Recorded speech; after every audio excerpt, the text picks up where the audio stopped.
Hello, welcome to News English on Nigerian television station. Here comes the news today.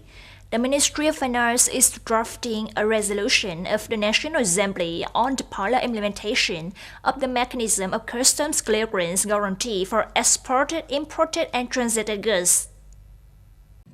Accordingly, the proposed draft pilot is implemented in 4 years, 2021-2024. The purpose of this mechanism is to ensure the facilitation of export-import transits of goods and in accordance with international practices.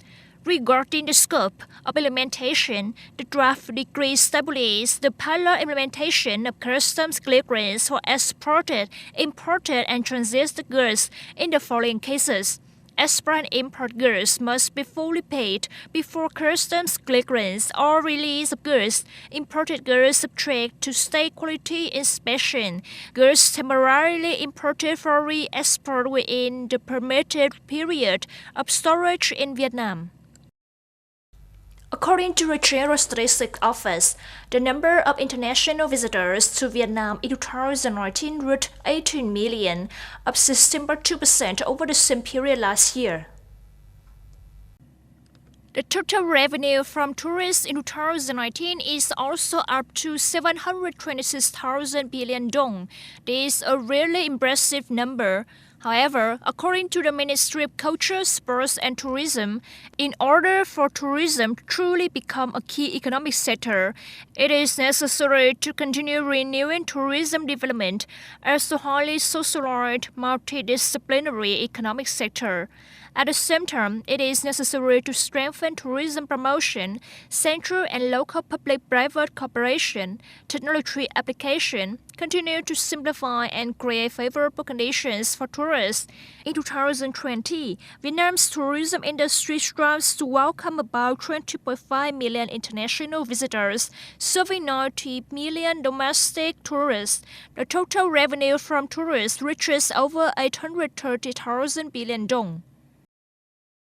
In the context of North Korea threatening to have a new roadmap in the denuclearization negotiations if the U.S. cannot make an acceptable proposal by the end of the year, North Korean leader Kim Jong-un called for the protection of national sovereignty and security and the revitalization of the country's economy.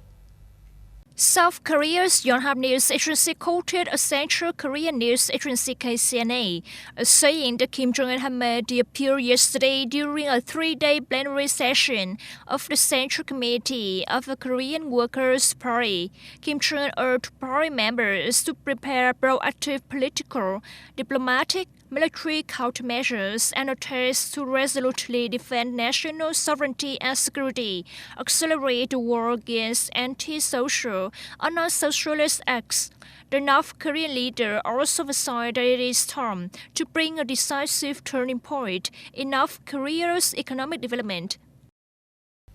About deadlock in Iranian nuclear farm, Foreign Minister Sergei Lavrov stated that Russia was ready to ask the United States and the European Union (EU) to fully implement the commitments in the 2015 Iran nuclear agreement, which is currently buried by the US.